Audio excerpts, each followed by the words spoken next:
Hello, everyone, and welcome to the show. This is Franz, Sidney, and today in Create with Franz, we are going to talk about a compass, a moral compass, and ethics, and how to calibrate what we think and what we hear through this compass, and a lot more with a rabbi from all the way from St. Louis, and his name is Yonason Goldson. So, welcome, and thank you for coming to the show.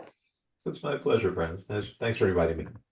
Yeah, I just want to give a word of introduction because this is a mindset podcast, and people will think, well, he's not a professor of psychology. But wait, because Yonason prides himself for being an ethics ninja. He is also a TED speaker, a professional speaker, and advisor. He won very many awards here and there. And how many books have you written? Articles and books? Oh, there's 7 books. Yeah, 7 books. That's a lot of work here. And you've been to Europe, you've been backpacking through Europe, you've been through all the United States, and you are a rabbi as well. And so you are doing all the stuff, child raising, history, philosophy, spirituality, self awareness. And you have so many stories. And today we were talking about your hitchhiking story, and that ties in so well with your ethics. And so, how do you want to introduce that? Do you want to explain first what is your purpose and mission in better wording so people understand what is about you that is so cool? Well, let's start off with a story, and we'll blend Okay. that in with the other topics. I graduated from the University of California quite a few years ago, and I had a degree in English, and I loved studying English. I loved the power of words, the texture of language, the drama of stories unfolding, and especially the lessons that we learn from stories. That's the most powerful way of communicating ideas is through story. The problem I faced was that now that I had a bachelor's degree in English, what was I going to do to support myself? The question that so many college students have to deal with. What are you going to do after you graduate? So after giving it a certain amount of thought, I did the only thing that seemed to make any kind of reasonable sense. I strapped on a backpack and went hitchhiking across the United States. Now, in the course of that trip, I have a few stories to tell, but I'd been traveling for several months, and I woke up one morning in a Mississippi campground. It was a beautiful day, a beautiful spring day. The air was crisp, clear, the sky was blue, and it just seemed to be a magical day because I got picked up almost immediately. But sometimes you could stand by the road for hours. I got picked up right away, and one right after another. It was like the hands of heaven were just guiding me.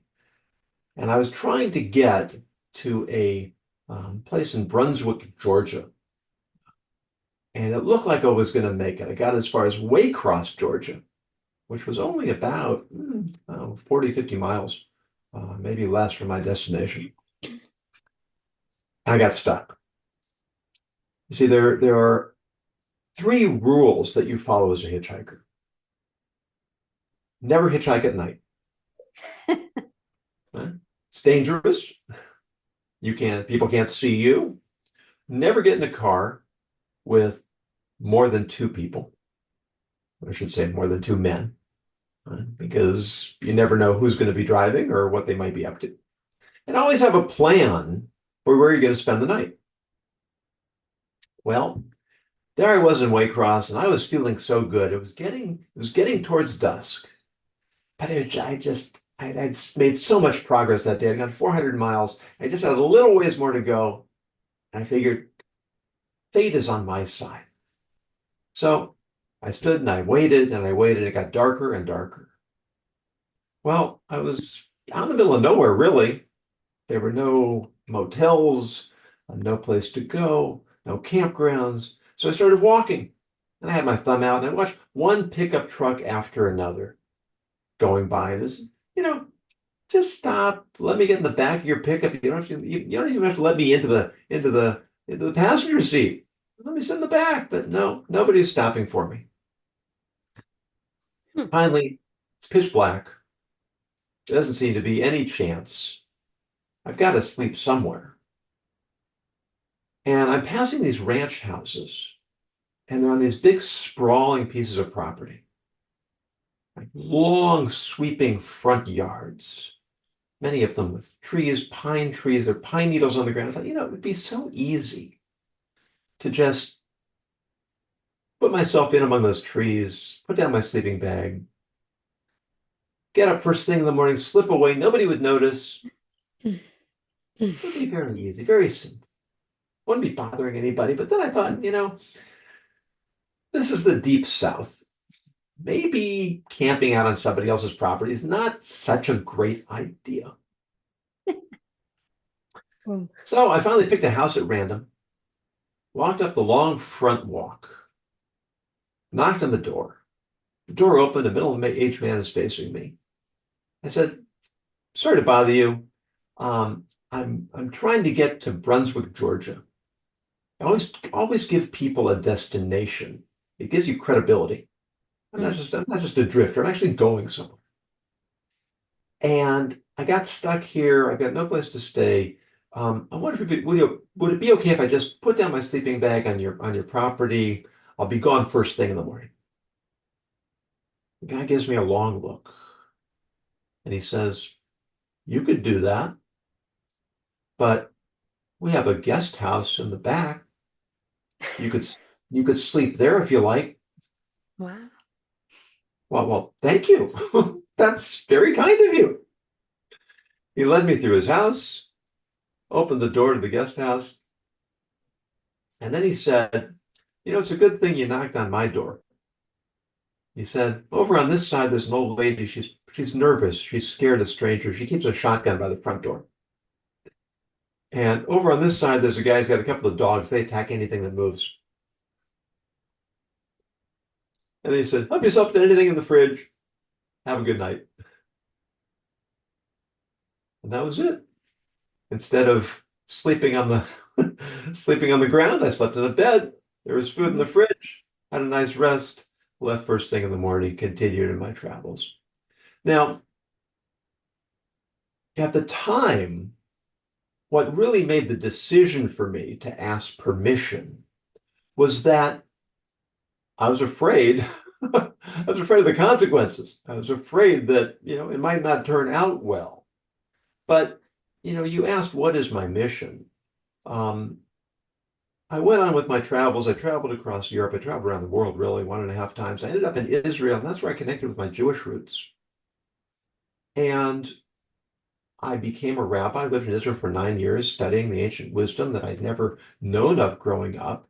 Went into Jewish education, taught Jewish high school for 23 years. But then when I retired from classroom teaching, I started my business, speaking and advising professionals. And I wanted to take the universal values of Judaism and put them in a presentation that would be relevant for professionals. And that's how I came to the topic of ethics, leadership, and culture. And when I look back on this incident, what I really learned from it in hindsight is that I did the ethical thing.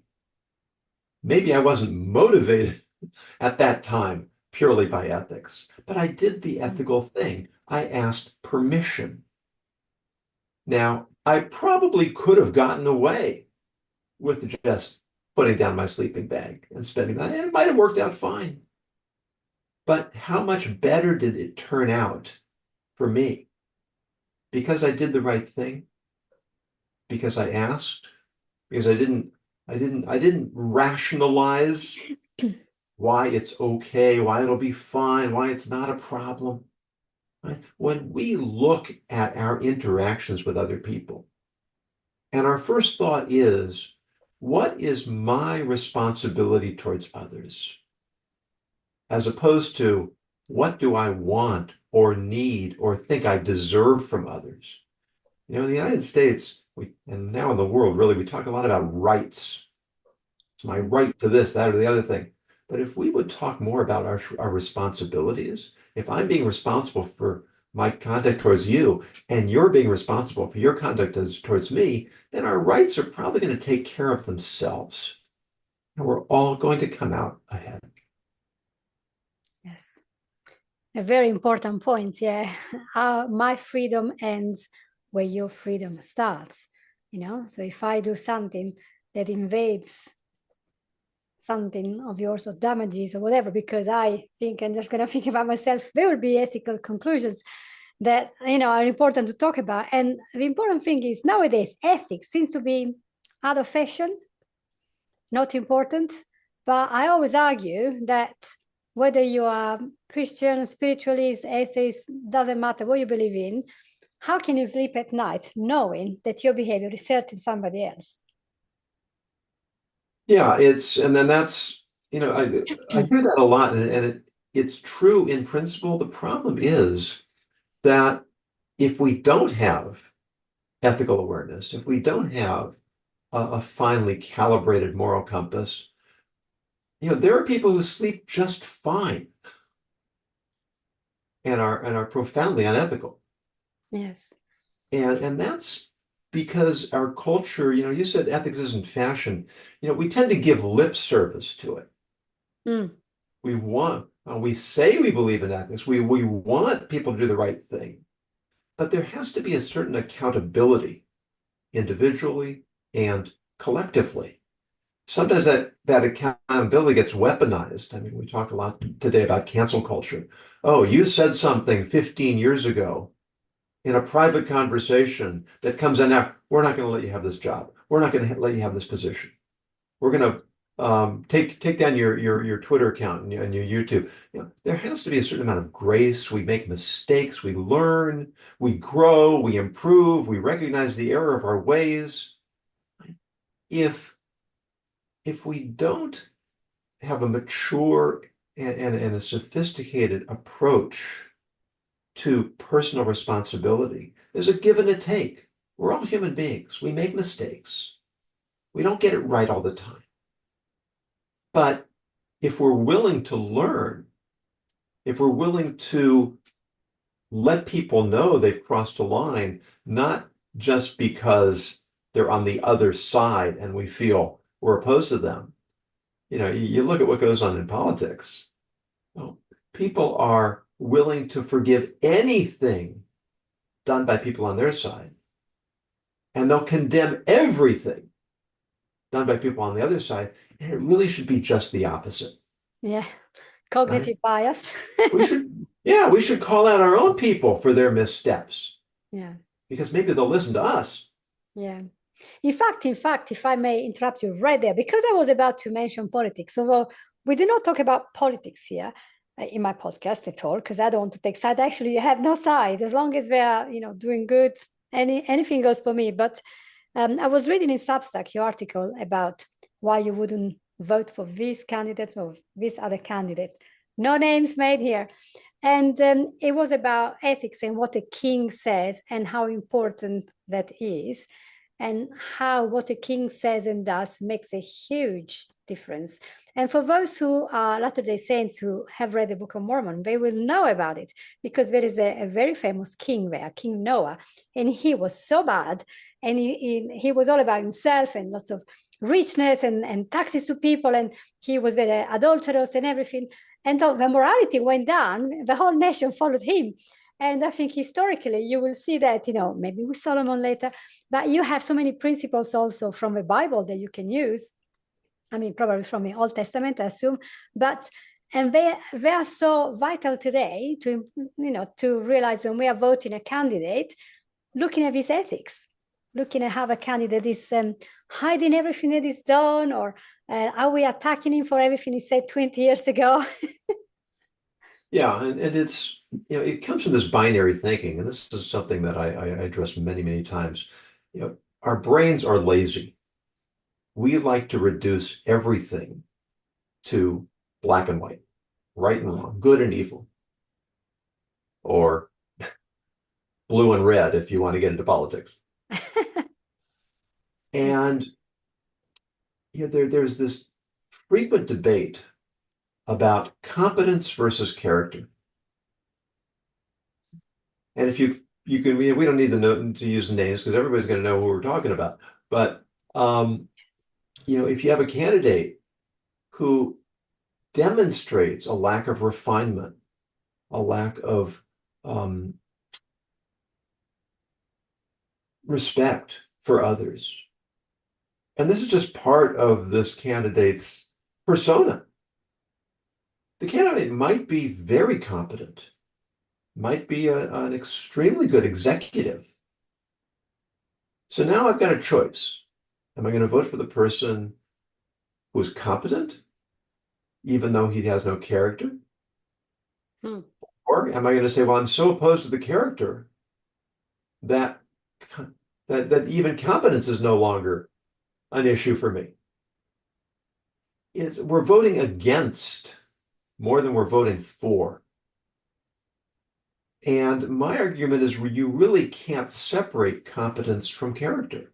If you're not competent, you can't be ethical because you don't have the ability to do the right thing.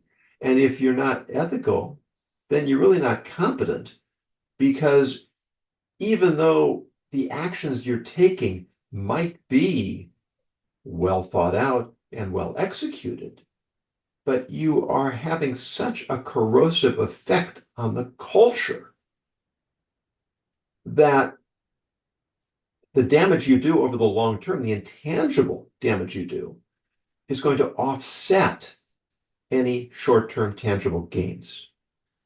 Our problem is we have a political system that continuously forces us to choose between two candidates, both of whom are objectionable. And that now raises a whole different ethical situation or question. If you have a system that's not working, who's responsible for changing the system? Right. That's always a question that I ask my husband. And it's a big challenge. It's a It's a big big challenge. challenge. And it isn't just politically, but when we are choosing who is choosing that, the industry is so much involved in how the government works. So they give them billions for all sorts of stuff so they can pass projects. You can see it at local things like in England, where I'm just arriving from, there might be a company that wants to open up something somewhere. And there was like the green belt or an area where people needed housing. And he says, they're going to build something else. Everyone is opposed, but they pay somebody in the council and the council approves it, although the whole population was against it. And that is damaging to the population, but they got better because they managed to have friends in the council, whatever. This obviously doesn't happen every day in all the councils in all of England, but it does happen often enough that people are resentful that decisions are made that are not ethical because they're not considering the needs of the local people, but what the politicians or the industry leaders are deciding. And that happens also in the industry today, where if they make any mistake and the product they make or the action they take is causing damage, they'll do anything possible to censor you for saying that. If you pollute in a river, now suddenly you are a conspiracy theorist that is fixated with climate change just because you actually said, well, you have dumped so much micro nanoparticles in the river, but we're going to do everything to cover it up. Because I think sometimes the ethics are not there. And I think that we should always support people, so managers, CEOs, owners of companies who are ethical, who are trying not to damage others with their way of making business. And it seems to be so far-fetched today. Yeah. Yeah. Well, again, it goes back to that binary thinking. One of the really profound voices on this topic is a Yale law professor named Stephen L. Carter. He's written books with titles like Integrity and Civility. And he has a line that really resonates with me, and we've really already addressed it. He says that he looks forward to the day when people will say, I may agree with this candidate's policies, but I could never vote for a person who behaves the way they behave. And Yes. when you're locked into a binary system, so you have to think in a binary way. I don't. I frequently vote third party. Mm. Now, by voting third party, I know that my candidate's not going to win, but I feel it's more important to go on record and register that I will not be coerced into voting for someone I think is unfit to serve. As we see. Yeah, and it's so much. It's not just politics. It's every aspect. You mentioned business. We had a scandal a number of years ago with a company named Enron, Nobody really outside the inside business world, most people never heard of this company. It turns out it's one of the biggest businesses, one of the biggest corporations in the country, and it collapsed almost overnight. It was headlines. Everyone's going, "Ooh, what? What are we talking about?" Oh. You know, massive, massive, people out of work, a huge scandal. And it turns out that it had had a really kind of a toxic work culture where they encouraged their executives to they sort of pitted them against each other. They thought that that would bring out the sort of fighting spirit, and it seemed to work for a while until people started cutting corners and taking shortcuts and doing things that were not just unethical but illegal, and the whole company collapsed. Hmm. The General Electric, a couple of decades ago, was the most valuable, highly valued company in the world. And it was led by a fellow named Jack Welch. And people still look at him as the god of management. Fortune magazine called him the CEO of the century. But Hmm. his whole approach was this sort of take no prisoners, um, no mercy, search and destroy, short-term profits. And after he left, the company went into a tailspin. It eventually was removed from the Dow Jones. Um, it imploded. People Hmm. lost. People who were their retirement packages were in stock. They lost their retirements. I mean, he was this big hero, and he was able to keep everything together. It's like Louis the 15th, après moi le déluge. Uh, I can keep things going while I'm in charge, and then when I'm gone, oh, it's not my problem anymore. Hmm. These are the cultural, this is the cultural fallout that comes from having an unethical mindset. And often it takes years before you see the consequences. And that's one of the reasons why it's hard for us to relate to it in concrete terms, because you don't necessarily see the immediate cause and effect. Our memories are short. And what's happening now, we don't attribute to what was happening 10, 15, 20 years ago. Hmm. So then, how can a listener in the audience today, listening to you, think, well, yeah, I want to become more ethical, but how can we become more ethical in a world that is filled with relativism, which is where people think that they decide the law, they're changing everything. I see a stone and I call it a star, and everything is just different now. This is good, there is no good and bad anymore. So how can we be ethical? Doesn't that depend on the point of view? Well, and that, of course, is a challenge. If you don't believe in a higher power, a higher authority that defines good and evil, then it does seem to be kind of a free-for-all. Mm. But what we do is there's a tremendous amount of accumulated wisdom from over the ages. And we don't even have to um, resort to, I shouldn't say resort, we don't have to turn to biblical sources, although that's certainly, we can read biblical sources for their wisdom. King Solomon's book of Proverbs, it can be challenging. I've read a book, Proverbial Beauty, which applies the lessons of Proverbs to our everyday life.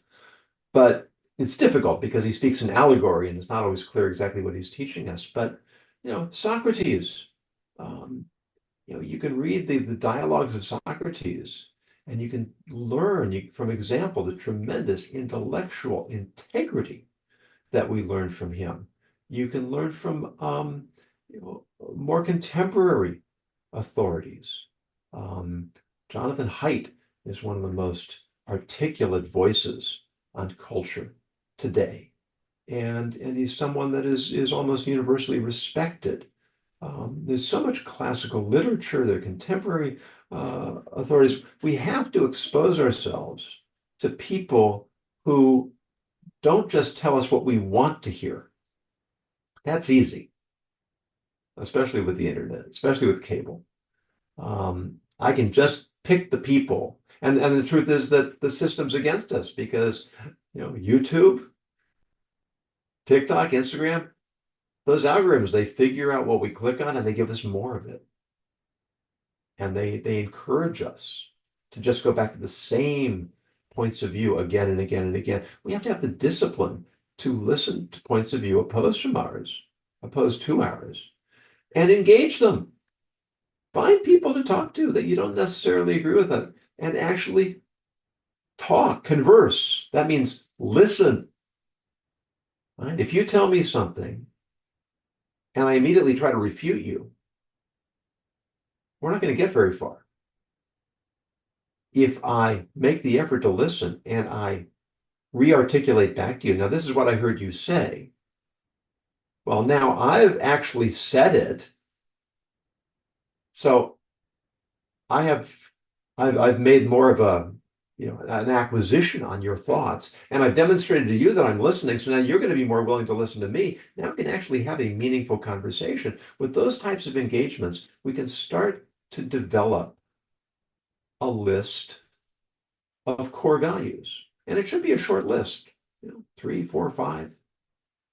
I was part of an association. We spent, I think, 3 or 4 months working on our core values, starting with a list of all the values that seemed attractive to us, and then organizing them into groups, and then consolidating them under headlines.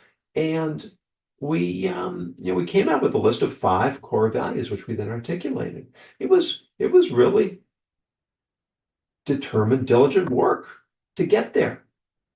But once we have core values and we know what they are and we know where they've came from, we haven't just absorbed them from the culture of the people around us, but now we can start to put them into practice.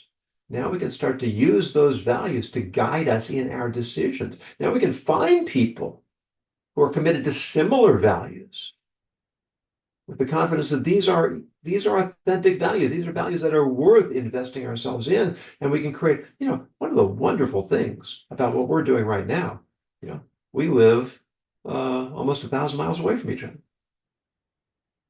And yet we're talking like we're in the same room. I have a weekly podcast called Grappling with the Gray. I have 3 guests on every episode. I have guests from all over the world talking about ethical dilemmas. And this way of engaging one another on a thoughtful level, not just talking to people who agree with us so we can be in an echo chamber, not resorting to the groupthink that makes us feel like, oh, everybody's on my side and I don't have to entertain any thoughts outside what are my preconceptions. That involvement with people in a wider community, right? That's what stimulates our thinking. That's what gets us to go beneath the surface. That's what keeps us in check, that we have people we trust. And we're willing to ask, what do you think about this? Am I on the right track with this? Or am I sort of going off in the wrong direction? We can hold each other accountable. Yes. The power of community is if it's the right community, it can create wonderful things. If it's the wrong community, well, we see what that does too. I know. I'm thankful because it's a lot of deep thinking, and I really hope that the audience will think about this today, how important it is to make decisions based on really good values, and always look at people who are running companies or a family or a country and ask yourself, what are the values upon which this person is acting? Maybe ask them what are the values, because you might be surprised that both political opponents, both CEOs, they have the same values, but they act in a different way, still trying to get something, which in the end, everyone is trying to be happy, to be comfortable, to have food to eat and a shelter, We're all trying to get there, but some people want more wealth, more success, more whatever, at the expense of others. And that's where the ethics and the discourse has to go in our mind before we go and vote or buy in certain shops or date certain people or buy certain books. And we should really ask, what are the ethics? What are the values behind this? So I really encourage everyone to really think about that, because what is underpinning our action is always a thought. And the thought is always, what am I going to get out of this? So, Yeah, and you said something very important, Franz. You said people want more, they want wealth, they want at the expense of others. Right? There's nothing wrong with wanting to be successful. Of course. There's nothing wrong with wanting nice things, wanting to have a certain amount of luxury in one's life, wanting to be able to take vacations, go see faraway places. Nothing wrong with that. Nothing wrong. It's when it comes at the expense of others. When you have a healthy community, we're all working together. The idea that a high tide raises all ships. We live in a culture today where there is more affluence than any time in history. And even the poorest people, for the most part, are living at standards that were undreamed of in other times in history. But at the same time, there's this tremendous disparity of wealth. And that leads to a lot of bitterness and mistrust.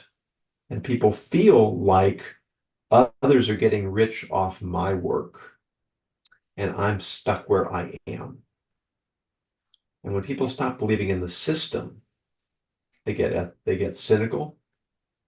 They say, the system isn't ethical. Why should I be? And that's toxic. Yeah. That's also a reason behind gangs where people don't feel that they belong. They're marginated, they're in their ghettos, they don't get anything, nobody listening to them. So they're like, well, I'm going to belong to something, a group of people that think like me, they have enough of this. But if you're given the chance to actually live an ethical life and find a job and use their own skills, they will get there. And the ethics, they are changed because they're just trying to survive. But let us not go into a new topic because it's time to close. But thank you so much, Yonason. It's been amazing, such a deep conversation. We could go forever. You might even come back if you want one day. Be my pleasure. Because so much to talk about and to scratch ahead about who am I voting and why, and what products am I buying? Is it just because I've been brainwashed to buy them and they're making lots of money, but I could just make my own here. I could just be healthier if I don't have all this. Who knows, all this thing that we can find out. And the important thing is to have that process of thinking of how ethical it is, And so I wanted to say thank you so much for coming here because I know your time is very, very busy and precious. So thank you again from all of us listening to you today.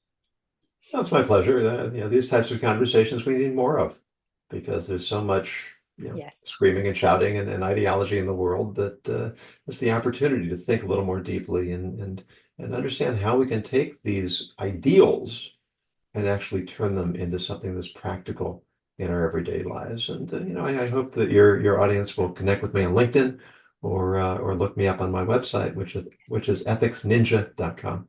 Oh, what a proper name. But I will be putting all the links below in my description, so you will never be forgotten, Yonason. So everyone, Yonason Goldson, the Ethics Ninja for you, and thank you so much for listening. Please share this episode and maybe start thinking about who you're voting or buying from and who are you dealing with and what are their ethics. And this is very connected to how to create the life that you want by being ethical. So thank you for listening and I'll see you all next week. Take care. Bye-bye.